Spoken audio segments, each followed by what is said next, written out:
नमस्कार, देखापटी विशेषमा स्वागत छ। म विनय कुमार। पुस 5 गते प्रतिनिधि सभा विघटन भएपछि देशमा यति बेला राजनीतिक सङ्कट चुलिएको छ। यसलाई संवैधानिक सङ्कट पनि भनिन्छ। प्रतिनिधि सभा विघटन बदर हुन्छ कि सदर, यो विषय अहिले आम चासोको विषय बनिरहेको छ। आशा गरौँ सर्वोच्च अदालतले छिट्टै केही दिनपछि विघटन बदर गर्ने कि सदर, यो विषयमा निर्णय सुनाउला। तर नेपाली काङ्ग्रेस भने आन्तरिक लडाईँको दलदलमा फसिरहेको छ। केही दिन अघि एउटा कार्यक्रममा नेपाली काङ्ग्रेसका सभापति शेरबहादुर देउवा र वरिष्ठ नेता रामचन्द्र पौडेलबीच मुखामुखै भयो। एक पक्षले आन्दोलन भनिराखेका छन् भने अर्को पक्षले निर्वाचन। नेपाली काङ्ग्रेस जहिले किन दोधारमा हुन्छ? स्पष्ट निर्णय गरेर अघि बढ्नुपर्ने बेलामा काङ्ग्रेस दोधारमा फसिरहेको छ। यस्तो किन? काङ्ग्रेसको भूमिका अहिले कस्तो हुनुपर्छ? यसै सन्दर्भमा आजको देखापटी विशेषमा हामी कुराकानी गर्नेछौँ। यसका लागि हामीले स्टुडियोमा निम्त्याएका छौँ नेपाली काङ्ग्रेसका केन्द्रीय सदस्य भीष्मराज आङदेम्बेलाई। उहाँ 2070 सालको संविधान सभा चुनावमा निर्वाचित हुनुभएको थियो। अहिले नेपाली काङ्ग्रेसको अनुशासन समितिको संयोजक समेत हुनुहुन्छ। स्वागत छ देखापटी विशेषमा। धन्यवाद विनयजी। आराम हुनुहुन्छ? ठिकै छ।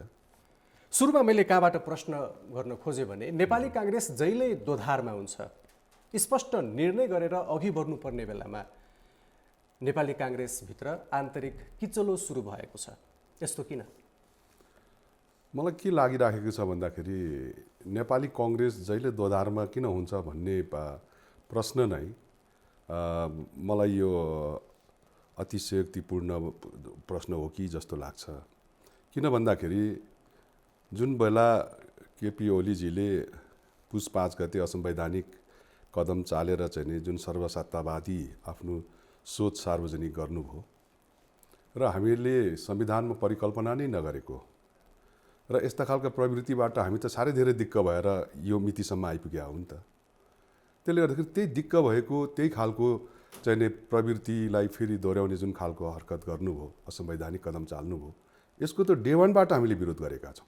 हामी सडकमा छौँ र एउटा कुरा हामीले के बुझ्नुपर्छ होला जस्तो लाग्छ विनयजी मलाई भनेपछि यो हामी आफैले के भनेका छौँ भन्दाखेरि असंवैधानिक कदम हो र असंवैधानिक कदम हो भने त्यो असंवैधानिक हो कि संवैधानिक हो, यसको व्याख्या कसले गर्ने हो? सडकले हो, कार्यकर्ताले हो, पार्टीले हो, कसले हो? सिम्पली कुरा गर्ने हो भने यो संवैधानिक अदालतले हो, होइन? र जब हामी आफै असंवैधानिक कदम भयो यो भनेर हामी भनिराखेका छौँ र यसमा सरकारी नेकपाहरूको एउटा तर्क होला, होइन? गैर सरकारी नेकपाको के तर्क, सरकारी र गैर सरकारी के तर्क चाहिँ यतापट्टि म जान पनि चाहिन्न। जहाँसम्म हामीप्रति चाहिँ तोकिएको तेर्सिएको प्रश्न छ, जब एउटा असंवैधानिक कदम चालिन्छ एउटा चाहिँ हटवादी चाहिँ सोचबाट, होइन, एउटा सर्वसत्तावादी सोच चाहिँ सार्वजनिक हुन्छ, यो चाहिँ तपाईँको अनि संवैधानिक अदालतमा यसको बहस सुरु हुन्छ भनेपछि कम्तीमा निर्णयमा पुग्न देऊ न संवैधानिक अदालतलाई। मैले किन दोधारमा फस्यो भनेर भनेको हो भने नेपाली काङ्ग्रेसले पार्टीले केन्द्रीय समितिको बैठकबाट एउटा निर्णय गर्यो, तर नेताले फरक विचार बोलिराख्नु भएको छ। एउटा कार्यक्रममा शेरबहादुर देउवाजीले नै चुनाव भनेर गीत नै गाइराख्नु भएको छ। हो, यसै कारणले मैले काङ्ग्रेस जहिले पनि स्पष्ट निर्णय गरेर अघि आउँदैन भनेको होइन।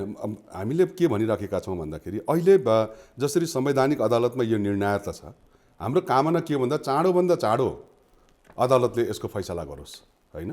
चाँडोभन्दा चाँडो यसको फैसला आओस् र हाम्रो कामना के छ भन्दाखेरि चाहिँ नि संसद पुनर्स्थापना, जसरी चाहिँ नि असंवैधानिक ढङ्गबाट संसदको विघटन भएको छ, यसको पुनर्स्थापना चाहिँ नि तर्फ संवैधानिक अदालतको व्याख्या र विश्लेषणहरू आओस्।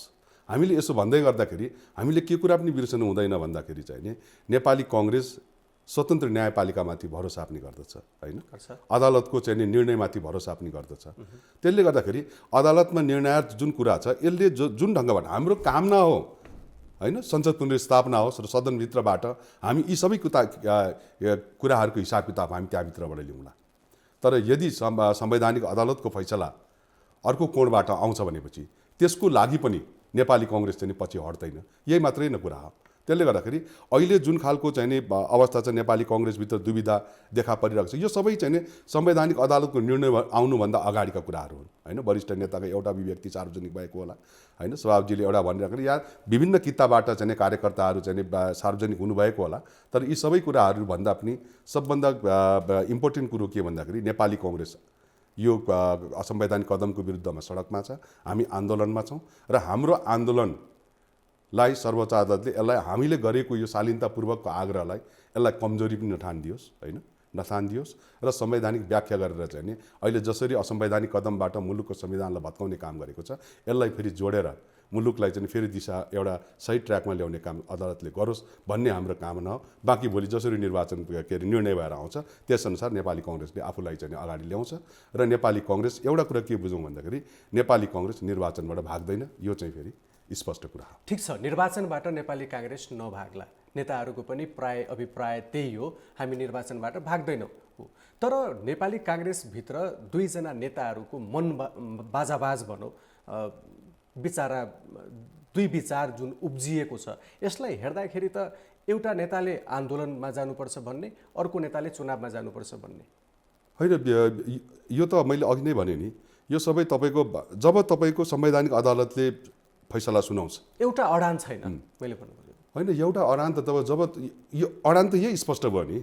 जस्तो के भन्दाखेरि असंवैधानिक कदमको विषयमा यो संवैधानिक व्याख्या गर्नका निम्ति संवैधानिक इजलासमा यसको विषयमा छलफलहरू सकिएर अब करिब करिब निर्णयार्थ प्रस्तुत हुने समयमा हामी आइपुगेका छौँ होइन। अहिले सर्वोच्च अदालतको निर्णयलाई तपाईँहरू पर्खिँदै हुनुहुन्छ? एकदम त्यो पर्खिँदै गर्दाखेरि हामीले शालीनतापूर्वक हामीले के पनि उहाँहरूलाई सचेत गरेर राखेका छौँ सर्वोच्च अदालतले भन्दाखेरि चाहिँ नि अहिले जसरी चाहिँ नि संविधान भत्काउने काम गरिएको छ र एउटा लहरमा जसरी चाहिँ असंवैधानिक कदम चालिएको छ र मुलुकलाई चाहिँ जताततै चाहिँ अस्तव्यस्त बनाइएको छ, जो आजको हिजोको मितिसम्म आजैसम्म भन्नु होला जसरी चाहिँ अस्तव्यस्तता गराउने कामको सिलसिला रोकिएको छैन, यो सबै कुराहरूलाई सच्याएर जाने खालको चाहिँ एउटा माहौल बन्योस्। यदि यो खालको सच्याएर जानको निम्ति त्यो माहौल होइन, यो माहौल ठिक छ भनेर संवैधानिक अदालतले भन्छ भने संवैधानिक अदालतले दिएको जुनसुकै माहौलको लागि पनि हामी तयारी भएर बसेका छौँ।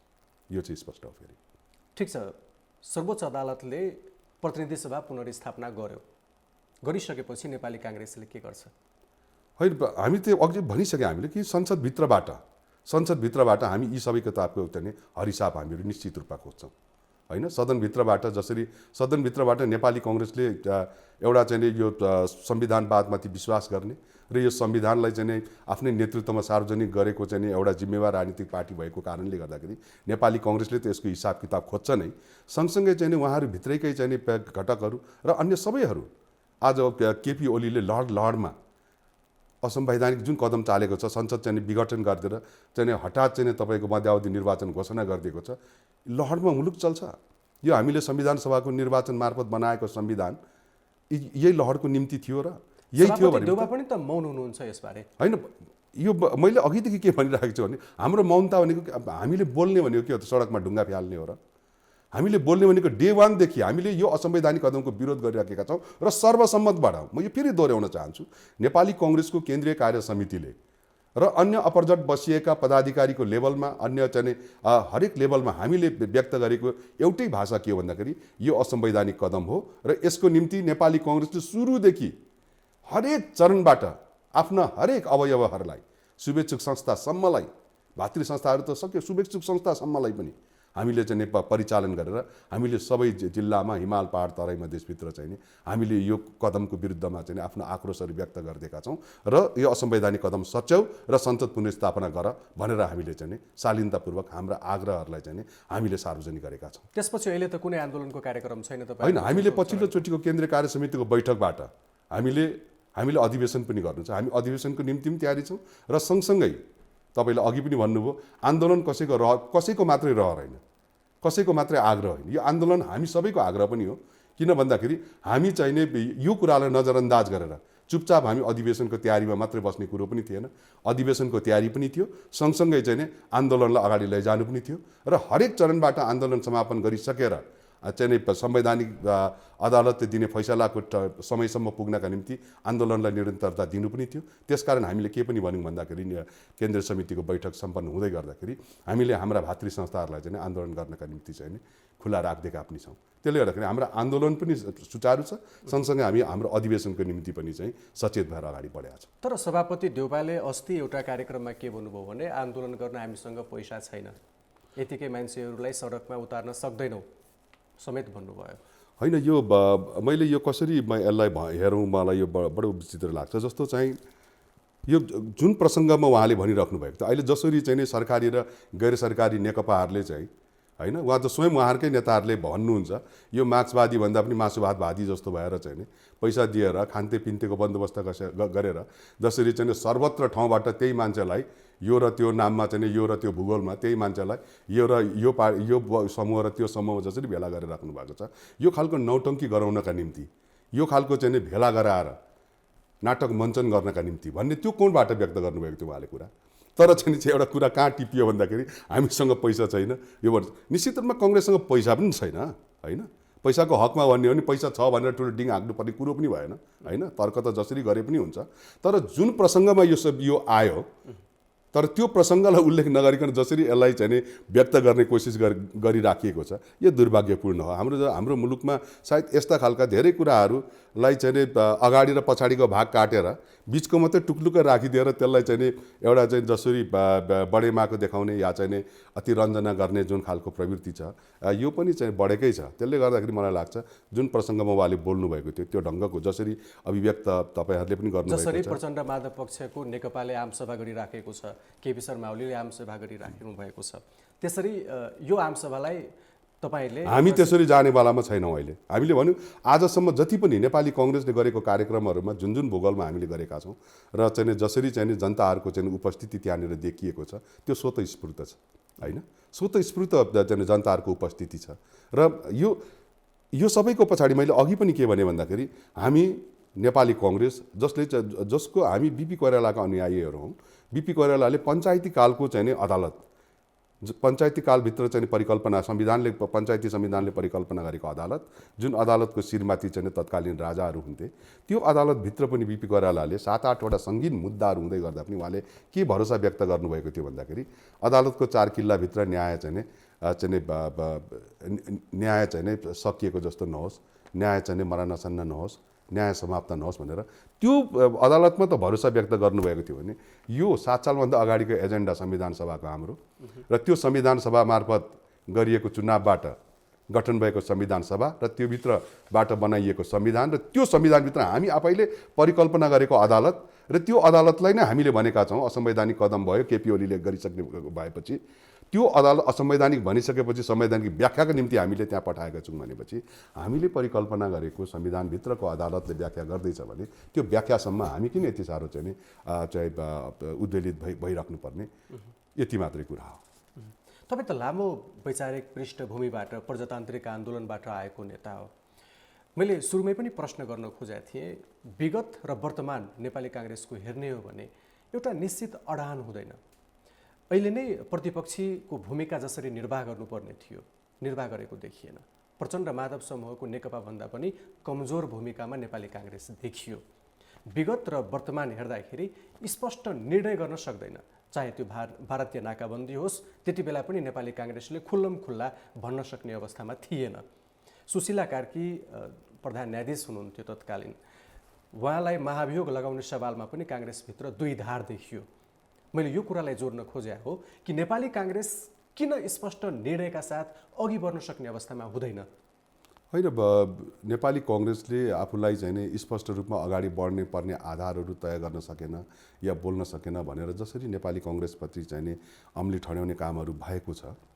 अब कतिपय विषयवस्तुहरूलाई हामीले हेर्दाखेरि र नेतृत्वहरूको चाहिँ एउटा जुन खालको चाहिँ एउटा ड्यासिङ पर्सनालिटी उहाँहरूको छैन भने त होइन, तर जुन नेतृत्वहरूको चाहिँ यो नेतृत्वहरूबाट हामी यहाँसम्म आइपुग्यौँ, ती नेतृत्वहरूको अगाडि उहाँहरूको भौतिक रूपमा उहाँहरू हामीसँग भए पनि नभए पनि होइन, नभए पनि आज जुन जुन नेतृत्वहरू हामीसँग प्राप्त भएको छ सायद त्यो ड्यासिङ पावर पर्सनालिटी भएको नेतृत्वहरूको अगाडि उहाँहरूलाई बाउन्ने जस्तो देखिएको अनुभूति कार्यकर्ताले गरेको हुनसक्दछ र त्यसैलाई चाहिँ पछिल्लोचोटि नेपाली कङ्ग्रेसको त्यो बडेमा फिगरको नेतृत्वहरूलाई देखिरहेको आँखाले नेपाली जनताहरूको आँखाले अहिले यो खालको परिभाषा व्यक्त गरेको पनि हुनसक्दछ।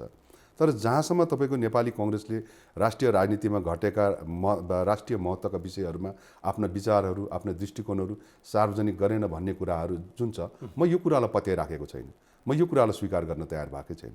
किन भन्दाखेरि जसरी नेपाली कङ्ग्रेसले राष्ट्रियताको सवालमा तपाईँले चाहिँ यो अहिले लिपुलेक लिम्पियाधुरा र कालापानीकै विषयमा तपाईँले हेर्नुभयो भने पनि र नयाँ नक्साको विषयमा चाहिँ त्यहाँ बाटो खन्दै गरेको कुरा स्वयं चाहिँ सत्ता पक्षका चाहिँ गृहमन्त्रीदेखि लिएर सम्बन्धित मन्त्रालयका मन्त्रीहरू स्वयं प्रधानमन्त्री चाहिँ अनभिज्ञता जाहेर गरिराखेको बेलामा होइन र चाहिँ तुरुन्तै यो थाहा पाइसक्ने साथ विदिन अ आवर तपाईँको सर्वदलीय बैठक बोलाएर एउटा चाहिँ साझा सङ्कल्प चाहिँ हामीले सार्वजनिक गर्नुपर्दथ्यो, त्यो पनि गर्न नसकेर जसरी चाहिँ प्रतिपक्ष र नागरिक समाजको दबाब आवश्यकता पर्यो र त्यो दबाबको चाहिँ भारलाई थेक्न नसकेर पछि साह्रै ढिलो मात्रै जसरी प्रधानमन्त्रीजीले चाहिँ सबैको सर्वदलीय बैठक बनाउनु पर्ने अवस्था आयो र त्यो बैठकमा सबैभन्दा अगाडि उभिएर नेपाली कङ्ग्रेसले आफ्नो परम्परागत एउटा जुन राष्ट्रिय छवि छ उहाँले चाहिँ भन्नुभयो यस्तो राष्ट्रिय सवालहरूमा नेपाली कङ्ग्रेस न पक्षमा बस्छ न प्रतिपक्षमा, हामी सबै एक छौँ भनेर चाहिँ आफ्नो विचारहरू सार्वजनिक गरेको छ। र जुन आकारमा नेपाली जनताले नेपाली कङ्ग्रेसलाई सदनमा पठाएको छ त्यो आकारमा 100 गुणा बढी आफ्ना उपस्थितिहरू सदनभित्र प्रस्तुत गरेको छ त्यो आकारभित्र। तर निर्णयको रूपमा चाहिँ प्रभाव पार्न सक्ने आकार त हामीसँग छैन होइन। यदि केपी ओलीजीको यही खालको हरकत हुँदैछ र उहाँको जुन खालको उदण्डता हामीले बिचमा देखिरहेका थियौँ, यो हरकत हुनुभन्दा अगाडि नै चाहिँ सांसद अपहरण गर्ने कोसिस गरिएका काण्डहरू सार्वजनिक भइसकेको थियो होइन। विभिन्न खालका अध्यादेशबाट मुलुकलाई चलाउने उहाँको कोसिस चलिरहेको थियो। जब मुलुक अध्यादेशबाट चलाउने कोसिस हुन्छ तब तपाईँ कल्पना गर्नुहोस् कि मुलुक अब समाप्त हुँदैछ।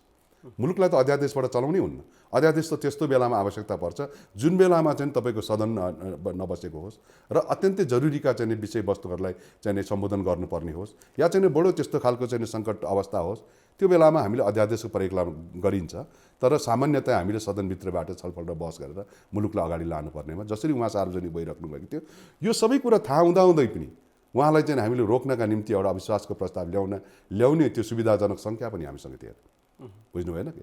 त्यसले त्यो सङ्ख्या पनि नभइराखेको बेलामा तर हामीले हाम्रा आक्रोशहरू व्यक्त गरेका थियौँ त्यहाँनिर। त्यसैको परिणाम थियो कि पछिल्लोचोटि चाहिँ जसरी उहाँहरूभित्रैबाट एउटा खेमा भलै उहाँहरू चाहिँ नि एउटाले खाँदै गरेको चाहिँ गर्दै गरेको मोज मस्ती होइन, अर्कोले जाने इच्छा गरेको होला या उहाँहरूको बिचमा चाहिँ नि आपसी सत्ता प्राप्ति गर्ने जुन खालको लहर होला त्यो आफ्नो ठाउँमा होला।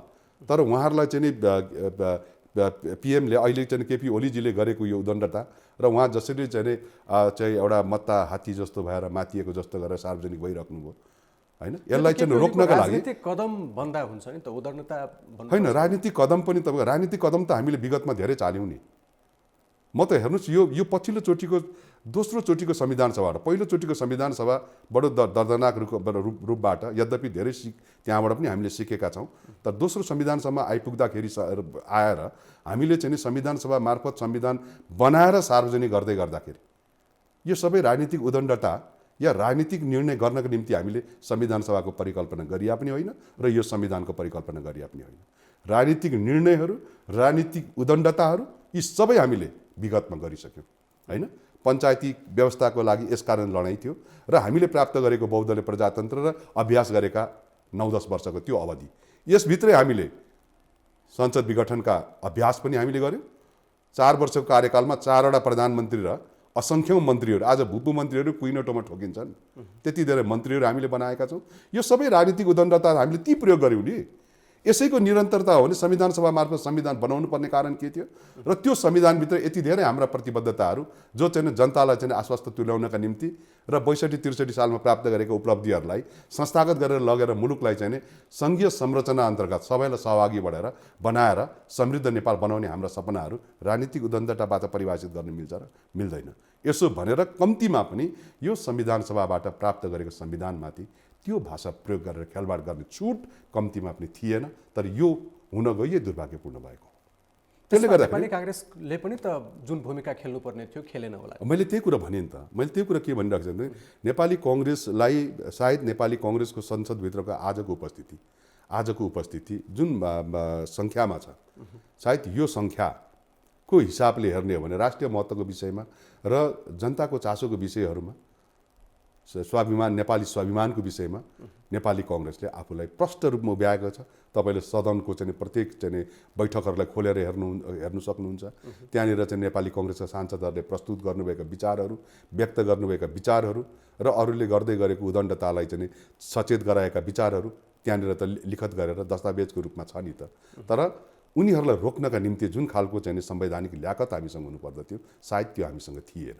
त्यसले गर्दाखेरि केपी ओलीलाई रोक्ने त्यो छनक हामीसँग थियो, तर रोक्नका निम्ति चाहिने 1/4 सङ्ख्या नभएको कारणले गर्दाखेरि पनि र त्यो सङ्ख्यासम्म अरू स्वयं नेकपा भित्रकै एउटा समूहलाई र अन्य राजनीतिक पार्टीहरूलाई जो चाहिँ फेरि झर्चर खाउँला भनेर बसिराख्नै भएको थियो।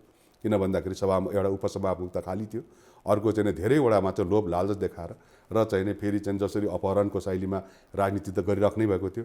यो सबैभित्र जसरी रुमल लिएको थियो, उहाँहरू सबैलाई मोहभङ्ग गराएर यो ठाउँमा पुर्याउनका निम्ति पनि सायद त्यो बेलामा सानो सङ्ख्यामै भए पनि राजनीतिक रूपमा निर्णय गर्ने सक्ने ठाउँमा हामी नभए पनि एउटा उनीहरूलाई रोक्ने निर्णय प्रस्तुत हुने क्षमता नभए पनि सबैलाई ल्याउने खालको वातावरण त बनाए नि त, जसले गर्दाखेरि आज कम्तीमा पनि केपी ओलीका उदण्डताहरू, असंवैधानिक कदमहरू आज चाहिँ सर्वोच्च अदालतको चाहिँ इजलासमा छ होइन, र हामीले बनाएको त्यो अदालत हो र त्यो अदालतले असंवैधानिक कदमको व्याख्या गर्नेछ। त्यही हो अहिलेको हकमा। त्यसले गर्दाखेरि तर एकछिन हामी कुराकानी गरौँ, पृष्ठभूमिमा थोरै जाउँ। त्यहाँबाट सुरु गर्दाखेरि जुन प्रधानमन्त्री केपी शर्मा ओलीले प्रतिनिधि सभा विघटन गर्नुभयो, त्यसपछि नेपाली काङ्ग्रेसले आन्दोलनमा जाने निर्णय गर्यो। तर बाहिर के टिप्पणी सुनिन्छ भने कतिपयले के भन्छन् भने शेरबहादुर देउवा र केपी शर्मा ओलीको साँठगाँठ छ, यिनीहरू मिलेरै अघि बढिराखेका छन् भन्ने सुनिन्छ। त्यही भएर केपी शर्मा ओलीले पनि चुनाव भनिराख्नु भएको छ, निर्वाचनको विकल्प छैन भनिराख्नु भएको छ, शेरबहादुर देउवाले पनि चुनावै भनिराख्नु भएको छ। कतै साँठगाँठ, ठुलै साँठगाँठ हो यो?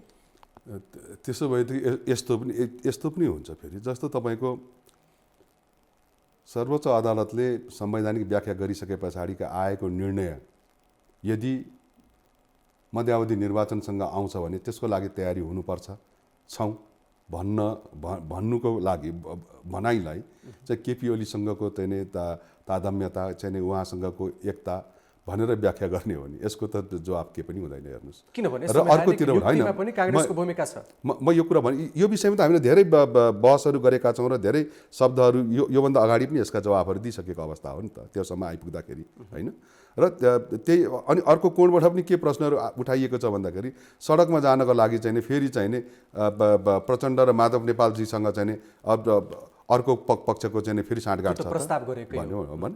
त्यसले उनीहरूले गर्छन्। तर एउटा कुरा म के कुरा बडो दिलले म स्वीकार के गर्छु भन्दाखेरि यदि अहिलेको यो नेकपा होइन, संसद विघटन हुनुभन्दा अगाडिको नेकपा या 70को यो दोस्रो संविधान के भन्छ हिजोअस्तिको निर्वाचनबाट जसरी चाहिँ बडेमाको आकारमा नेकपा सतहमा देखिएको छ, त्यसलाई फुटाउनका निम्ति होइन, त्यो शक्तिलाई छतविच्छत पार्नका निम्ति केपी ओली स्वयं लालायित थिए र उनको चाहिँ त्यो आफ्नै शक्तिलाई छतविच्छत पार्नका निम्ति उनले शेरबहादुरसँग हात मिलाउँदै थिए भने र त्यो हात मिलाउँदा शेरबहादुरले बिगारेछ के एउटा प्रतिपक्षले नेपाली कङ्ग्रेस जसको आकार यति सानो छ र त्यसले चाहिँ यत्रो बडेमाको आकारको स्वयं अध्यक्ष र प्रधानमन्त्री, तपाईँको मैले खालि तपाईँहरूले बोलेको प्रश्नलाई मात्रै मैले एउटा भनेको है कि तपाईँहरूले उठाएको प्रश्नलाई नै मैले आधार मान्ने हो भने पनि यदि शेरबहादुर देउवाजीले चाहिँ नि उनीसँग हात मिलाउँदै गर्दाखेरि नेकपा छतविच्छत हुन्छ र टुटफुट भएर आजको चाहिँ जुन अवस्था छ नेपाली कङ्ग्रेसको, जस्तो चाहिँ दुवै हातमा लड्डु, तपाईँको संसद निर्वाचन भयो भने सदनभित्रबाट हामी हिसाब लिउँला होइन, मध्यावधि निर्वाचन भयो भने निर्वाचनको मैदानबाट चाहिँ नि जनताको अगाडि राखेर चाहिँ नि उनीहरूसँग हिसाब किताब लिउँला भन्ने खालको जुन खालको अवस्था सिर्जना भयो, यो त राम्रै हो नि त। त्यसले एउटा प्रतिपक्षको रूपमा चाहिँ नि एउटा चाहिँ प्रतिद्वन्दी पार्टीको रूपमा चाहिँ नि सत्ता सञ्चालन गर्दै गर्ने राजनीतिक पार्टीलाई होइन। उसलाई राम्रो काम गर्दा गर्दै पनि पछाड उनलाई खेदो गर्ने भनेको त्यो जनताले मूल्याङ्कन गर्ला।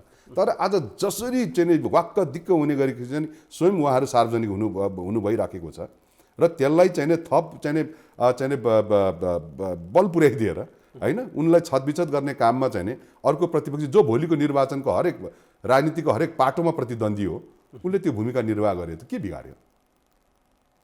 सही थियो त्यो साँठगाँठ होइन। साँठगाँठको कुरो गरिनँ मैले, साँठगाँठ होइन, मैले साँठगाँठको कुरा गरेँ होइन। यदि तपाईँहरूले भने जस्तो हो भने त्यो पनि ठिकै रहेछ नि त। उसलाई तहसनस पार्नका निम्ति जस्तो मैले मभन्दा शक्तिशाली जो मेरो जीवनको हरेक पाटोमा मसँग कुस्ती खेल्न आउँछ उसँग कुस्ती खेल्नेलाई कुस्तीको मैदानमा पुग्नु अखडामा जानुभन्दा अगाडि बाहिरकै कुनै अखडामा मैले पछार्न सक्छु भने त्यसलाई नराम्रो किन भन्ने? यो त प्रतिस्पर्धा थियो होइन। यो यसको दोष त केपी ओलीजीले लिनु पऱ्यो नि। उहाँ आफ्नो पार्टी फुटाउन छतबिछत पार्न त उहाँ उद्धत हुनुहुन्छ। त्यसले गर्दाखेरि यी सबै कुराहरू मात्र खालि बोल्नका निम्ति बोलिएका कुराहरू कि साँठगाँठ गरेर छुट्याएर शेरबहादुरजी र केपी ओलीजीले साँठगाँठ गरेर चाहिँ तपाईँको चाहिँ यो मध्यावधि निर्वाचन घोषणा गर्ने र चाहिँ नि मध्यावधि निर्वाचनलाई चाहिँ अदालतले चाहिँ मान्यता दिने र त्यसमा चाहिँ काङ्ग्रेस सबभन्दा ठुलो पार्टी भएर आउने अरू बाँकै सह र चाहिँ दोस्रो पार्टीको रूपमा नेकपा भन्ने यो खालको भद्र सहमति भएको छ भन्ने हो भने यो पनि रमाइलो राजनीति हो नेपालको राजनीति। सर्वोच्च अदालतले अब केही दिनपछि छिट्टै संसद पुनः गर्ने कि विघटन गर्ने यसबारेमा निर्णय सुनाउँदैछ। चाँडै हामीले त्यो परिणाम थाहा पाउनेछौँ। नेपाली काङ्ग्रेसले जुन पर्खिराखेको परिणाम हो त्यो पनि तुरुन्तै थाहा हुनेछ। अब चाहिँ संसद पुनर्स्थापना हुने छनक देख्नु भएको छ, किनभने एकातिर प्रचण्ड र माधव पक्षको नेकपाले संसद पुनर्स्थापना हुन्छ हामी ढुक्क छौँ भनिराखेको अवस्था छ। अर्कोतिर हेर्ने हो भने केपी शर्मा ओलीले प्रधानमन्त्रीले हिजो मात्रै विराटनगरमा गएर संसद पुनर्स्थापना भए हामी आन्दोलनमा जान्छौँ भन्नुभएको छ। नेपाली काङ्ग्रेस यी कुराहरूलाई कसरी हेर्छ अहिले? म यो हाम्रो मुलुकमा नेकपा जस्तो अब मैले आज भन्नुपर्दा गैर जिम्मेवारी पार्टीका हातमा मुलुकको नेतृत्व गएछ भनेर भन्नुपर्ने दिनहरू निश्चित रूपमा आयो अहिले आएर।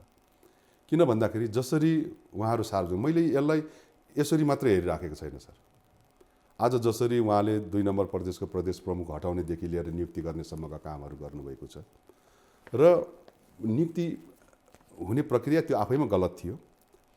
तर जुन व्यक्तिलाई पनि जसरी राख्ने कोसिस गरियो त्यसले एउटा अनदेखो पाटोबाट एउटा म्यासेज पनि के सार्वजनिक गरिराखेको छ मलाई लागेको कि बिस्तारै बिस्तारै केपी ओलीजी र उहाँको चाहिँ टिमहरू यो मुलुकमा सङ्घीयताका प्रति ठट्टा गर्न लागिराख्नु भएको छ। जनताका प्रति वितृष्णा पैदा त उहाँहरूले यसै पनि गर्नुभएको छ। किन भन्दाखेरि 2/3 करिबको बहुमत प्राप्त भएको सरकारले 62-63 सालको जनआन्दोलनबाट प्राप्त भएको त्यस्तो आशा गर्नु भएको छ। मैले आशा होइन, मैले दुःख व्यक्त गरिराखेका छु। किन भन्दाखेरि आज सङ्घीयताका प्रति यो मितिसम्म आइपुग्दाखेरि 2/3 मेजोरिटी करिब नजिकको सरकारले सत्ता सञ्चालन गरेर 62-63 सालको जनआन्दोलनका प्राप्त उपलब्धिहरूका प्रति त भरोसा व्यक्त गराइदिनु पर्दथ्यो आजको मितिसम्म। तर आज तपाईँले फर्केर हेर्नुभयो भने यही 2-3 वर्ष उहाँले सत्ता सञ्चालन गरेको वर्षहरूभित्र हरेक उपलब्धिहरूमाथि प्रश्न चिन्ह खडा भएको छ। त्यति मात्र होइन, उहाँहरूकै क्रियाकलापले आज जसरी चाहिँ प्रदेशसभा विघटन र चाहिँ नियुक्ति गर्ने प्रक्रियाहरू सुरु भएको छ र जुन खालका चाहिँ पात्रहरू छनौट भएको छ यो सबैले सङ्घीयताको गम्भीरतालाई र सङ्घीयता मार्फत जनताले व्यक्त गर्ने उनीहरूका अभिव्यक्तिहरूलाई जसरी ठट्टाको रूपमा रूपान्तरित गर्नुभएको छ यसले हाम्रा प्राप्त भएको उपलब्धिहरूलाई चाहिँ एउटा चाहिँ तपाईँको भिरको डिलमा टुप्पोमा पुर्याइदिएको छ। र केपी ओलीजी कुनै पनि बेला हामीले हिजो ऐतिहासिक उपलब्धि भनेर गर्व गरेका हरेक चिजहरूलाई फेरि समाप्त गर्न देखिएको छैन। प्रधानमन्त्री केपी शर्मा ओलीले त्यस्तो सङ्घीयतालाई धरापमा पार्ने, व्यवस्थालाई सङ्कटमा पारिदिने त्यस्तो के ठुलो कदम चाल्नु भएको छ? उहाँले त सङ्घीयतालाई अझै कार्यान्वयन कसरी गर्ने, प्रदेशहरूलाई अझै सुदृढ कसरी बनाउने त्यतातर्फ पो केपी शर्मा ओली लागिराख्नु भएको छ। तपाईँलाई त्यस्तो लागेको छ? उहाँले भनिराख्नु भएको छ, हामी सुन्छौँ। होइन, उहाँले भने त सबैले सुनेको छ। किन भन्दा उहाँको भनाइ जस्तो रमाइलो आजको मितिमा के पनि छैन। आज मैले तपाईँलाई भनौँ म रिफ्रेस हुनको लागि कहिलेकाहीँ म उहाँको चाहिँ भाषणहरू खोलेर सुन्ने गर्छु। उहाँलाई जसले पनि सुन्नु थालेको छन् आजभोलि। तर तपाईँले भने जस्तै साँच्चै सङ्घीयतालाई चाहिँ सब बल पुग्ने खालका अभिव्यक्तिहरू उहाँको क्रियाकलापहरू साँच्चै देख्नु भएको छैन। एउटा कुरो के बुझ्नुपर्छ हामीले भनेपछि अहिले जस्तो उहाँका मन्त्रीहरू जस्तो हाम्रो प्रदेश नम्बर 1 को मैले कुरा गर्ने हो भने प्रदेश नम्बर 1 को भूगोल भनेको त्यो अत्यन्तै संवेदनशील भूगोलहरू हो। त्यहाँनिर त्यो संवेदनशील भूगोलमा तपाईँको जातीय मुद्दाहरू विदिन अ मिनेट तपाईँको आन्दोलनको रूप धारण गरेर उठ्न सक्ने वातावरण त्यहाँ सिर्जना हुन्छ। मधेस त्यहीबाट सुरु हुन्छ। मधेसको संवेदनशीलतालाई हामीले बुझेका छौँ। त्यो भूगोलमा गएर केपी ओलीजीका मन्त्रीहरू होइन, स्वयं कानुन मन्त्रीजी गएर प्रदेशसभा विघटनको धम्की दिएर आउनुहुन्छ, विघटन हुने कुरा गर्नुहुन्छ र चाहिने स्वयं अब अहिले त तत्कालको अभिव्यक्तिहरू हेर्नुभयो भने त स्वयं मुख्यमन्त्रीहरू लागिसक्नुभयो यो धन्दामा।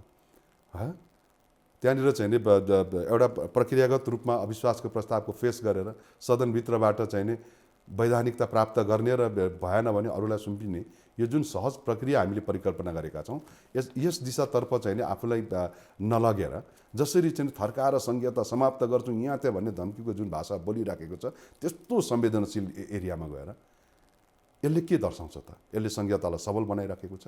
यसले संघीयतालाई सबल बनाउनको निम्ति चाहिँ राम्रो काम गरिराखेको छ प्रधानमन्त्रीले? छैन। उनको चाहिँ हरेक अभिव्यक्तिहरू जस्तो चाहिँ हिजै मात्रै तपाईँको त्यो विराटनगरको आमसभाबाट उहाँले जसरी धम्की दिनुभयो, यो धम्कीको भाषा सुहाउँछ प्रधानमन्त्रीलाई बोल्नका निम्ति? सर्वोच्च अदालतको फैसला आएन भने हामी चाहिँ आन्दोलन गर्छौँ भनेर योभन्दा गैर जिम्मेवार र योभन्दा उदण्डता, योभन्दा ठट्टा, योभन्दा चाहिँ बालापन के भन्छ यसलाई, एउटा चाहिँ केटाकेटीपन, योभन्दा अरू के हुन सक्दछ? अरू मैले त्यहाँ हेरिराखेको छ उहाँका चाहिँ छेउ वल्लो छेउ पल्लो छेउमा बस्ने साथीहरू होइन हाँसिराख्नु भएको छ। अनि यो खालको उदण्डता, यो खालको चाहिँ अभिव्यक्तिले हाम्रो संहितालाई कहाँनिर पुर्याइराखेको छ? र जसरी चाहिँ उहाँले चाहिँ यो खालको चाहिँ प्रदेश प्रमुख हटाउने र नियुक्ति गर्ने होइन, जसरी चाहिँ उहाँहरूभित्रैबाट फेरि पहिला चाहिँ कङ्ग्रेसले गरेको त हट्यो त्यसलाई छोडिदिनुहोस्, उहाँहरूभित्रैबाट गठन भएको कुरा त्यसलाई पनि जसरी उहाँहरू सार्वजनिक गरिराख्नु भएको छ, जसरी उहाँहरू चाहिँ त्यस्ता प्रवृत्तिहरूलाई चाहिँ सार्वजनिक गरिराख्नु भएको छ, यसले कहाँनिर संहितालाई बल पुर्याइराखेको छ? यसले कहाँनिर चाहिँ तपाईँको हाम्रा प्राप्त भएको उपलब्धिहरूलाई चाहिँ संस्थागत गर्ने दिशातर्फ कदम चालेको छ त? त्यसैले बताइहाल्छ नि उहाँ सबै चाहिँ यी सबै कुराहरू आज थर्काएर चाहिँ गर्ने, मनपरी गर्ने दिशातर्फ उहाँ लागिसक्नु भएको छ। अब काङ्ग्रेस कसरी अघि बढ्छ? अब जुन अवस्था छ अहिले संविधान संशोधन, मैले कहाँ प्रसङ्ग जोड्न खोजेँ भने प्रतिनिधि सभा पुनर्स्थापना भइसकेपछि नेपाली काङ्ग्रेस प्रचण्ड माधव पक्षको नेकपासँग मिलेर सरकार बनाउँछ कि के गर्छ? अब अहिले हरेक अप्सनहरू खुल्ला छन् होइन। अहिले त सबैभन्दा पहिला त अन्दाजको भरमा भन्दाखेरि पनि संवैधानिक अदालतले आफ्नो फैसलाहरू सुनाओस्, किनभने हामीले पुस 5 देखि आजको मितिसम्म करिब 2 महिना कति भयो होइन, पुस माघ फागुन यो मितिसम्म हामीले पर्खिसकेका छौँ भने चाहिँ अब एकाध दिनहरू होलान्। हाम्रो आग्रह छ चाँडोभन्दा चाँडो यस्तो चाहिँ महत्त्वपूर्ण र संवेदनशील विषयमा सर्वोच्च अदालतले धेरै समयहरू लम्ब्याइ राख्नु हुँदैन, जे गर्ने हो फैसला दिनुपर्दछ। किन भन्दाखेरि यो चाहिँ सदनलाई चाहिँ अन्यलमा राखेर एउटा भएको राष्ट्रिय सभालाई पनि चाहिँ अनिश्चितकालीन बन्द गरेर जसरी उदण्डता केपी ओलीजीले प्रस्तुत गरिराखेको छ, यसको विषयमा चाँडोभन्दा चाँडो एउटा चाहिँ फैसला चाँडोभन्दा चाँडो आउन जरुरी छ। त्यो फैसला मैले अघि पनि भने, त्यो फैसला जसरी आओस्, संसद पुनर्स्थापनाको कोणबाट त्यो फैसला आयो भने मैले अघि पनि भने सदनभित्रबाट हामी केपी ओलीजीले गरेको असंवैधानिक कदम र यिनका उदण्डताको प्रत्येक हिसाब, र त्यति मात्र होइन, हामीले राष्ट्रपतीय पद्धति जो सेरेमोनियल राष्ट्रपतीय पद्धति छ त्यो जनताहरूको भावनाहरूलाई शिरमाथि राखेर परिकल्पना गरेको त्यो पद्धति हो। त्यो पद्धतिमाथि पनि जसरी खेलवाड गर्ने कोसिस गरिएको छ, यी सबै कुराहरूको हरिसाप सदनभित्रबाट हामी खोज्नेछौँ। प्रधानमन्त्री फेरि शेरबहादुर देउवा बन्नुहुन्छ? म त्यतापट्टि गएकै छुइनँ। मैले अघि नै भने के भन्दाखेरि हरेक सम्भावनाहरू खुल्ला छ, हरेक सम्भावनाहरू खुल्ला छ। तर व्यक्तिगत रूपमा मलाई भन्नुहुन्छ भने म सदनभित्र भोलि चाहिँ अविश्वासको प्रस्ताव यो समूह त्यो समूह जसले ल्याओस् होइन, या कुनै पार्टीले ल्याओस् होइन, त्यतिखेर चाहिँ एउटा सत्तापक्षको उदण्डताको निम्ति जो कोहीले ल्याएको अविश्वासको प्रस्तावको पक्षमा नेपाली कङ्ग्रेस उभिन्छ र नेपाली कङ्ग्रेस अविश्वासको प्रस्तावमा उभिँदै गर्दाखेरि भोलि सरकार सञ्चालन गर्ने दिनहरू पनि आउलान्। त्यो बेलामा मेरो स्पष्ट भनाइ, मेरो व्यक्तिगत भनाइ के छ भन्दाखेरि नेपाली कङ्ग्रेसले अविश्वास प्रस्ताव संसदमा गएपछि तपाईहरूले समर्थन गर्नुहुन्छ? समर्थन एकदम, किन भन्दाखेरि यो उदण्डताको विरुद्धमा, यो उदण्डताबाट मुलुकलाई मुक्त गराउनका निम्ति होइन, र चाहिँ फेरि पनि मुलुकको संविधानलाई ट्र्याकमा ल्याउनका निम्ति छलफल र बहसलाई सदन मार्फत निचोडमा पुर्याउनका निम्ति नेपाली कङ्ग्रेसले त्यो निश्चित रूपमा गर्छ। र सरकार बनाउनका निम्ति भोलि चाहिँ फेरि पनि चाहिँ तपाईँको मिलिजुलीको कन्सेप्टहरू होला, विभिन्न प्रक्रिया अन्तर्गत यी सबै कुराहरू आउलान्, नेपाली कङ्ग्रेस पनि जानुपर्ने कुराहरू आउलान्। यो भोलिका संसदीय दलभित्रबाट पार्टीबाट यसको पनि छिनोफानो होला। तर व्यक्तिगत रूपमा मैले भन्दाखेरि नेपाली कङ्ग्रेसले अविश्वासको प्रस्तावमा चाहिँ साथ दिएर पनि, सरकारमा नगइकन पनि नेपाली कङ्ग्रेसले बाहिर रहेर पनि चाहिँ जसको सरकार बन्छ उसलाई चाहिँ वाच पनि गर्ने, हेर्ने पनि, उसलाई चाहिँ त्यो ढङ्गबाट पनि अगाडि बढ्नुपर्छ, सरकारमा जानुपर्छ पर्दैन भन्ने चाहिँ मेरो अहिले चाहिँ नेपाली कङ्ग्रेसले मिलिजुली सरकारमा गइहाल्नकै निम्ति भन्ने भन्दाखेरि पनि चाहिँ सरकारबाट बाहिर रहेर पनि समर्थन गर्न सकिन्छ नि त। त्यसरी जानुपर्छ भन्ने मेरो व्यक्तिगत कुरा हो। यद्यपि चाहिँ भोलि मुलुक सञ्चालन गर्ने बेलामा नेपाली सबैले हात उठाइदियो र नेपाली कङ्ग्रेसले नेतृत्व लिनुपर्ने बेला आयो भने होइन, त्यतिखेर नेपाली कङ्ग्रेसको संसदीय दलले निर्णय गर्ला होइन, संसदीय दलले निर्णय गरेर जो पनि चाहिँ प्रधानमन्त्रीको रूपमा प्रस्तुत हुन सक्नुहुनेछ। पछिल्लो पटक नेपाली काङ्ग्रेसभित्र कतिपय नेताहरू गुमनाम जस्तो बनेको छ। त्यो नाममा एउटा तपाईँको नाम पनि आउँछ, त्यति धेरै सक्रिय नभएको केही नेताहरू त्यसमा पनि तपाईँ पनि पर्नुहुन्छ भन्ने कतिपयले भन्छन्। तपाईँलाई त्यस्तो लाग्छ म गुमनाम भए, पार्टीभित्र किन सक्रिय छैन भन्ने लाग्छ? होइन, यो शब्द कहिलेकाहीँ म आफै पनि प्रयोग गर्छु। अब त्यस्तो गुमनाम भए, हराएँ भन्ने त मलाई लाग्दैन। तर हराउनेहरूको सूची कहिलेकाहीँ पछाडि फर्केर हेऱ्यो भने देखिन्छ। यो दोष कसैका प्रति लगाएर भनिएका कुराहरू होइन, यो मेरा उमेरहरूलाई गरिएको सचेतता हो, आग्रहहरू पनि हो। यो किन भनेको भन्दाखेरि मेरा उमेरहरू यो त्यो नाममा नभनौँ, नेतृत्वलाई गाली गर्नुमा बढी व्यस्त भएको देख्छु कहिलेकाहीँ।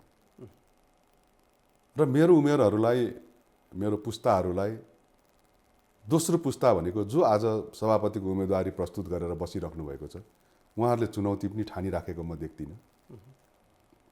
र आफू तेस्रो पुस्ता हौँ भनेर गर्व गरौँ भने तेस्रो पुस्ता गगन विश्वप्रकाशहरू आइसकेको अवस्था छ है। त्यसले गर्दाखेरि अब यदि तपाईँहरूले हामीलाई यो मलाई तपाईँहरूले चाहिँ तपाईँहरू गुमनाम भएको भनेर एउटा उमेर समूहलाई तोकेको हुनाले मैले यो कुरा भनिराखेको छु। यद्यपि तेस्रो पुस्ताभित्र हामीले आफूलाई राख्दाखेरि हुन्छ, राम्रै गरी हुन्छ। र तेस्रो पुस्तामा जसरी नयाँ साथीहरू र एनर्जेटिक र साँच्चै आफूलाई प्रमाणित गरेर जसरी आइराख्नु भएको छ, उनीहरूले पनि अभिभावक त उनीहरूलाई पनि दिन सकिराखेको छैन मेरो उमेरले। मैले भनेको कुरा बुझ्नुहोस् है, मेरो उमेर एक नेतृत्वलाई गाली गरेर समय व्यतीत गरिराखेको छ।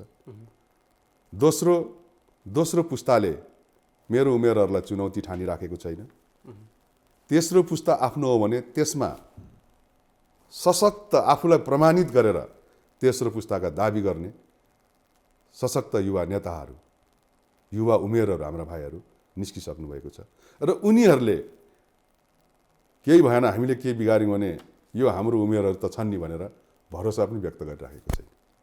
भने पछाडि यो उमेरले अहिले के बुझ्नु पर्यो भन्दाखेरि हामीले कम्तीमा यो उमेरका साह्रै धेरै, यो उमेरहरू कस्तो छ भनेपछि तपाईँको पञ्चायती व्यवस्थासँग सिधै लडेर आएको उमेरहरू छ। त्यसैले यो उमेरमा संवेदनाहरू छ। त्यसको मतलब चाहिँ नि पछिल्लो हामीभन्दा मुनि पुस्ताकोमा संवेदना छैन भने होइन, छ, गजबले छ। तर यो उमेरमा भरपूर संवेदनाहरू छ। यसले दुःखहरू देखेको छ, पञ्चायती व्यवस्थाको लडाइँमा भोग्नु परेका पीडाहरू योसँग छ। त्यो पीडाहरूलाई मात्रै खोलेर हेऱ्यो भने पनि आपसका असन्तुष्टिहरूलाई पोको पारेर थन्काएर नयाँ ऊर्जाका साथ जाने बाटो तय गर्न सकिन्छ। तर आज यो उमेर गुमनाम छ। तपाईँले भनेको भाषामा म ठ्याक्कै आउँछु। आज यो उमेर गुमनाम छ। कहिले युवा तन्नेरी पुस्ताका चाहिँ नि तेस्रो पुस्ता भनेर जसको मैले अघि नामहरू लिएँ, उमेरहरूलाई भने त्यो पुस्ताको पनि 13औं 14औं क्रम सङ्ख्याको लाइनमा पनि 13औं 14औंमा, दोस्रो तेस्रोमा पनि छैन। मैले गुमनाम किन भन्यो भने तपाईँको राजनीतिक योगदान हेर्ने हो भने युवाकालदेखि नै पारिवारिक पृष्ठभूमिदेखि नै नेपाली काङ्ग्रेसमा ठुलो योगदान छ। तर अवसर र मौका त्यति धेरै पाइएन। होइन, अब यस्तो छ, अवसर र मौका भनेको अब यो त्यो गुटको कारणले होला अथवा अन्य केही कारण त्यो पनि हो। म यसलाई बडो प्रेमपूर्वक स्वीकार्छु। किन भन्दाखेरि स्वयं कतिपय कुराहरूमा तपाईँका जुनियर नेताहरू छन् उनीहरू कहाँबाट कहाँ पुगे तर तपाईँ माथि आउनु भएन। मैले होइन यस्तो छ, धेरैले सुन्न खोजेको कुरा यो यस्तो छ। अब माथि आउन पाइएन भनेको माथि आउनुको अर्थ काठमाडौँमा 2-4वटा घर 2-4वटा होइन भेहिकलहरू या चाहिँ ब्याङ्क ब्यालेन्सहरू हो भने त्यो बेग्लै कुरा मैले त्यो माथिको होइन। मैले भने मैले बुझ्छु तर जहाँसम्म तपाईँको पार्टीभित्रको भन्ने कुराहरू छ भनेपछि यसभित्र जस्तो नेपाली कङ्ग्रेसमा एउटा जो सिनियर साथीहरू हुनुहुन्छ होइन, हामीभन्दा सिनियर साथीहरू पनि अहिले पनि हुनुहुन्छ र उहाँहरूले पनि चाहिँ नेपाली कङ्ग्रेस पार्टीभित्र अत्यन्तै धेरै प्रतिस्पर्धा पनि छ। प्रतिस्पर्धामा विश्वास गर्ने पार्टी भइसके पछाडि खालि म सिनियर हुँ, उमेरले जेठो भएँ भनेर ठाउँ ओगट्ने कुरो पनि आउँदैन। यसको मतलब हामी सेलाइसक्यौँ भन्ने कुरा पनि होइन। तर जहाँसम्म हामीलाई चाहिँ जुन ढङ्गबाट हेरिन्छ तपाईँले भने जस्तो कहिले काहीँ त निश्चित रूपमा गुटले पनि काम गरेको छ होइन। गुटभित्र चाहिने अब त्यस्तो त नेताहरूको अभिव्यक्तिले पनि सुनिन्छ। कहिले त मुखैमा नेताहरू पनि कतिपय हकमा त छाडै भइसकेका छन्, मुखैमा भन्न पनि थालेका छन्, उनीहरूलाई पनि डर सङ्कोच छैन। किन भन्दाखेरि अब यसै गाली खाने उसै गाली उनीहरूको पनि फाइनल निर्णय छ भने पछाडि यो गुटगत रूपमा चाहिने आफू जसरी आफ्ना विचारहरू सार्वजनिक गर्ने कुरो छ यसले पनि चाहिने यो खालको अवस्था सिर्जना भएको होला। तर पनि त्यति साह्रो निराश भइहाल्नु पर्ने या चाहिँ गुमनाम भएर चाहिँ कहीँ कतै कुहिरोको काग जस्तो बनिसकिने अवस्था त्यस्तो कङ्ग्रेसभित्र छैन। या चाहिँ कहीँ न कहीँ होइन आजको मितिमा गुट त छ नि, गुट त मजाले छ। मैले त गुट त म त स्वयं तपाईँले अघि भन्नुभयो म अनुशासन समितिको संयोजक पनि हो, केन्द्रीय अनुशासन समितिको संयोजक छु र मेरो पार्टीभित्र 3टा गुट आधिकारिक गुट छ। एउटा पार्टी सभापति स्वयंको, एउटा वरिष्ठ नेताजीको, एउटा सिटोलाजीको। अब उपगुट त्यहाँभित्र कसको कति छ म यतातिर जानै चाहन्न, किनभने मेरो चासो उपगुटभित्र छँदै छैन। उपगुटको व्यवस्थापन गुटले गर्ने हो। गुटले आफ्नो उपगुटलाई व्यवस्थापन गरेर 3टा गुट मात्र देखा पर्यो भने पनि यसले कङ्ग्रेसलाई 30 वर्ष शासन गर्ने सङ्ख्या उपलब्ध गराउँछ। यो त गुटले आफ्नो उपगुटलाई पनि व्यवस्थापन गर्न सक्दैन। अनि उपगुटको स्वार्थ अभिव्यक्त जसरी हुन्छ त्यसैको चाहिँ मोहरा गुटको नेतृत्व बनिदिन्छ। अनि गुटको नेतृत्व त्यसरी मोहरा भन्दाखेरि आफ्ना चाहिँ जुन एउटा इच्छा शक्तिहरू हुन्छ, आफ्ना जुन चाहिँ एउटा चाहिँ नेतृत्वदायी भूमिकाहरू हुन्छ, यो सबै स्खलित हुन्छ। जसले गर्दाखेरि अनि गुट छत्ता छुल्ल पोखिएपछि सडक गल्लीमा एकले अर्कालाई गाली गर्ने, एकले अर्कालाई चाहिँ मनपरी भन्ने, अनि चाहिँ म भए ठिक नत्र भन्ने खालको प्रवृत्ति देखिने यो खालको यो सबै कारण कतै न कतै तपाईँले अघि भने जस्तै दोस्रो पुस्ता र तेस्रो पुस्ताका नेताहरूले सबैभन्दा बढी आरोप नेतृत्वलाई लगाउने गर्छन्। के नेतृत्वको कारणले गुट उपगुटलाई व्यवस्थापन गर्न नसकिएको होइन? तपाईँले के देख्नुहुन्छ? होइन, मैले के भनिरहेको छु भन्दाखेरि आफ्नो अकर्मण्यतालाई छोप्नका लागि, आफ्नो कमजोरीलाई छोप्नका लागि अनि हामी चाहिँ नेतृत्वलाई गाली गरिदिन्छौँ। एउटाले एक थरीले वरिष्ठ नेतालाई गाली गरिदिएको, एक थरीले पार्टी सभापतिलाई गाली गरिदिएको। अनि यी 2टा नेतृत्वहरूको चाहिँ थाप्लोमा चाहिँ सम्पूर्ण दोष जति जिम्मा दिएर आफू चाहिँ पानीमाथि ओभानो भन्ने जुन खालको प्रवृत्ति छ, यो प्रवृत्तिले न आफूलाई जिम्मेवार बनाउन सक्यो। हामीले कम्तीमा पनि म पनि कहीँ कतै यो चाहिँ यो परिणाम आउनुको पछाडि म पनि कारण छु भन्ने कोणबाट आफूलाई पनि त्यसको भागीदार हो भन्ने कोणबाट सोचियो भने त कहीँ न कहीँ मिलन बिन्दु खोज्छौँ नि त। सबै दोष जति उसको, म चाहिँ पानीमाथिको ओभानो हो भनेर चाहिँ व्याख्या गर्न थालियो भनेपछि अनि कहाँनिर त्यसको मिलन बिन्दु आउँछ त? आफू चाहिँ आफूलाई भगवान् साबित गर्ने अनि अरू सबैलाई बदमास भनेपछि कहीँ मिलन बिन्दु आउँछ त? हो यो खालको प्रवृत्ति। अर्थात् आज जसरी नेतृत्वलाई दोषहरू थुपारिदिएर आफू चोखो बन्ने प्रवृत्ति जसरी झ्याङ्गिएर नै आएको छ, हेर्नुहोस् झ्याङ्गिएर आएको छ, यो निर्मूल हुनु जरुरी छ। तर हो पनि नेतृत्वको कारणले त नेपाली काङ्ग्रेस कमजोर भयो नि, गुटहरू उपगुटहरू सिर्जना भए, यसको कारणले पार्टी लथालिङ्ग अवस्थामा पुग्यो। को नेतृत्वमा आउने यसको टुङ्गो लागिसकेको छैन। धेरै वर्षसम्म शेरबहादुर देउबाजीको नेपाली काङ्ग्रेसले नेतृत्व देखिसक्यो, असफल भए भन्ने आरोप लाग्ने गरेको छ। अब त विकल्प खोज्नुपर्ने बेला भएन र? त्यस्तो विधानमा खोजौँ त। विधानमा किन 2 चोटिको राख्ने? एकचोटिदेखि उठ्ने पाउने नपाउने भनिदिनु सक्यो।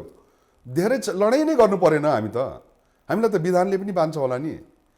हामी विधानमा 2 कार्यकालको परिकल्पना गर्छौँ अनि त्यस पछाडि जसलाई असफल हो उसको सबभन्दा ठुलो गुट छ र उसको सबभन्दा ठुलो गुटभित्रकोले ऊ सफल भनिदिन्छ। अनि अर्कोले असफल भनेर यो त माप होइन नि, मापन गर्ने यो त थलो होइन नि। हो ऊ असफल हो भने उठ्न पाउने अधिकार त विधानले हामीले नै तय गरेका छौँ नि त। म सफल हो कि असफल हो यसको नाप्ने यन्त्र के हो त? कुनै व्यक्तिको अभिव्यक्ति हो? कुनै व्यक्तिले सार्वजनिक मञ्चबाट बोलेको कुरो हो? होइन। यसको मापन गर्ने ठाउँ भनेको अधिवेशन हो।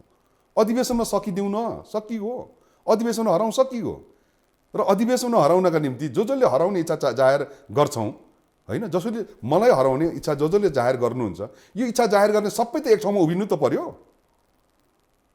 होइन? जब म तपाईँलाई हराउँछु भनेर लाग्छु भनेपछि तपाईँलाई हराउन चाहने हामी सबै त मिल्नु त पर्यो नि। अनि सबै चाहिँ के तपाईँलाई हराउने इच्छा चाहिँ राख्ने, तर सबैले मलाई सघाइदियोस् अनि भन्ने ढङ्गबाट त भएन। त्यसैले हाम्रो पनि आग्रह छ, हो निरन्तर उहाँलाई विधानले उहाँलाई उठ्ने ठाउँ दिँदै पनि उहाँको अधिकार हो। त्यसै मैले धेरै ठाउँमा भनेको छु, मैले मेरो इन्टरभ्यूमा पनि भनेको छु, उहाँको उठ्ने अधिकार हो, उठ्न दिउँ। हामीले आग्रह गरिसक्यौँ नेतृत्वलाई, छोडिदिनुहोस्, पुस्तान्तरण गरिदिनुहोस्, हस्तान्तरण गरिदिनुहोस्, आग्रह गऱ्यौँ, अनुनय गऱ्यौँ, विनय गरिसक्यौँ नि त, सबै थोक गरिसक्यौँ। र आजको मितिमा आइपुग्दाखेरि मैले के भने भन्दाखेरि अब अनुनय विनय नगरौँ, अब हामी हाम्रो तयारी गरौँ। कि चाहिँ नि उठ्न पाउने अधिकार होइन भन्नु पर्यो, हो भने उनको उठ्ने पाउने अधिकार हो, जोसुकैको, चाहे त्यो पार्टी सभापति वरिष्ठ नेताको होस् या जो कुनै नेतृत्वको होस्, उनीहरूको अधिकारको सम्मान गर्दै हामी आफ्नो तयारी गरौँ न। हामी यो पुस्ताहरूले सबैलाई समेटेर एउटा समूह बनाउँ त 14औं अधिवेशनको लागि। एउटा समूह भन्दाखेरि एउटा परिवर्तनकामी, जसले 21औं शताब्दीको चाहिँ आवश्यकता र सोचहरूलाई सम्बोधन गर्न सक्दछ, त्यस्तो खालको चाहिँ एउटा सशक्त टिम बनाउँ न। 14औं महाधिवेशनमा हामीलाई गाह्रो होला अरे एकैचोटि देशभरिका ती धेरै कार्यकर्ताहरूलाई, क्रियाशील सदस्य प्रतिनिधिहरूलाई पचाउनका निम्ति। तर अब आउने 15औं महाधिवेशन के हो त? 15औं महाधिवेशन त यो उमेरहरूले आज यो चुनौतीलाई चाहिँ स्वीकार गरेर मैदानमा उत्रिने यो उमेरहरूले 15औं महाधिवेशन त क्लिन स्विप गर्ला नि त। त्यो तयारी नगर्ने अनि मात्रै खालि चाहिँ फल्ना र ढिस्काना गाली गरेर त्यो पुरानो भयो, हैरान भयो भनिसक्यो त, पुरानो पनि हो, तर नयाँ हुँ भन्नेहरूको सोच के हो त्यो दिउँ भन्नु खोजेँ मैले। हामी नयाँ हौँ थाहा छ, उहाँहरू पुरानो हो थाहा छ, तर नयाँ सोचका साथ अगाडि जाने हिम्मत पनि त हुनु पर्यो नि। अनि त्यस पछाडि त्यस्तो देखिन्छ। मैले भने हिम्मत छैन भने त्यो यसो पनि नभनौँ, तर हिम्मत गरौँ, त्यो गरौँ त। मात्र खालि हामीले मेरो इच्छा जाहेर गर्ने र त्यो इच्छा चाहिँ मैले मार्केटमा फ्यालिदिएँ र चाहिँ अनि त्यसमा चाहिँ मैले बार्गेनिङ गर्ने त भएन नि। विश्वप्रकाश शर्मा हुनुहुन्छ, गगन थापा हुनुहुन्छ, उहाँहरू नेतृत्व लिनलाई हामी तयार छौँ समेत भन्नुहुन्छ। तपाईँ भन्नुहुन्छ उहाँहरूमा आँट नै छैन। ल म उहाँहरूलाई कहाँ भने, म आफूलाई भनिराखेको छु, म त आफू क्रियाशील हुनु खोजिराखेको छु। मैले कति मात्रै भने, तपाईँले अघि एउटा कुरा कोट्याउनु भयो, गुमनामको कुरा हुँदाखेरि मैले मेरो उमेरहरूलाई मैले यो सन्देश दिए हो, यो उमेरहरू गुमनाम होइन, यो उमेरहरूले आफूलाई चाहिँ अगाडि ल्याउनु पर्यो। एउटा चाहिँ तेस्रो पुस्ताको रूपमा आइसकेका नयाँ चाहिँ जो साथीहरू हामीभन्दा चाहिँ 8-10 वर्ष कान्छो उमेरका साथीहरू हुनुहुन्छ, उहाँहरूले कम्तीमा भरोसा गर्न सक्ने हाम्रो उमेरहरू हो भनेर विश्वास त दिलाउनु पर्यो। त्यसको निम्ति अगाडि आऊ भन्ने हो। जहाँसम्म चाहिँ यो उमेरको भन्ने छ, होइन, यो उमेरहरू पनि आज प्रतिस्पर्धामा छ। जो गुमनाम छन्, जो प्रतिस्पर्धामा आउँछौँ भन्ने त प्रतिस्पर्धामा छौँ नि त। त्यसले गर्दाखेरि आजको मितिमा नेतृत्वलाई गाली गरेर चाहिँ आफूलाई चोखो तुल्याउनु भन्दाखेरि पनि अब हामीले हाम्रो तयारी गरौँ र यो पुस्ताहरूले तयारी गरेर यो तल्लो पुस्ताहरू जो चाहिँ आज चाहिँ आफूलाई प्रमाणित गरेर साँच्चै नै कङ्ग्रेसको चाहिँ आवाज बनेर चाहिँ मुखरित भइराख्नु भएको छ, उहाँहरूलाई पनि त्यो उमेरहरूलाई पनि साथमा लिएर एउटा नयाँ टिम बनाएर साँच्चै कङ्ग्रेसको ऊर्जा बनेर सबै नेताहरूलाई सम्मान गर्दै 14औं महाधिवेशन जाने वातावरण किन बनाउन सकिँदैन? खालि चाहिँ यो यही सबै चाहिँ अनिश्चितताभित्र, अस्तव्यस्तताभित्र आफूलाई राखेर अनि चाहिँ यो भए ठिक भनेर चाहिँ खालि असन्तुष्टि व्यक्त गरिराख्ने या चाहिँ खालि भावनात्मक कुरा गरेर चाहिँ लडीबुडी गरिराख्ने होइन भन्नु खोजेँ मैले। कसरी जान्छ अब 14औं महाधिवेशनको तयारी के छ नेपाली काङ्ग्रेसको? अब हिजो अस्तिको केन्द्रीय कार्य समितिले सबै चाहिँ आफ्नो सार्वजनिक गरेको छ, होइन, त्यो तपाईँहरूलाई आइसकेको छ।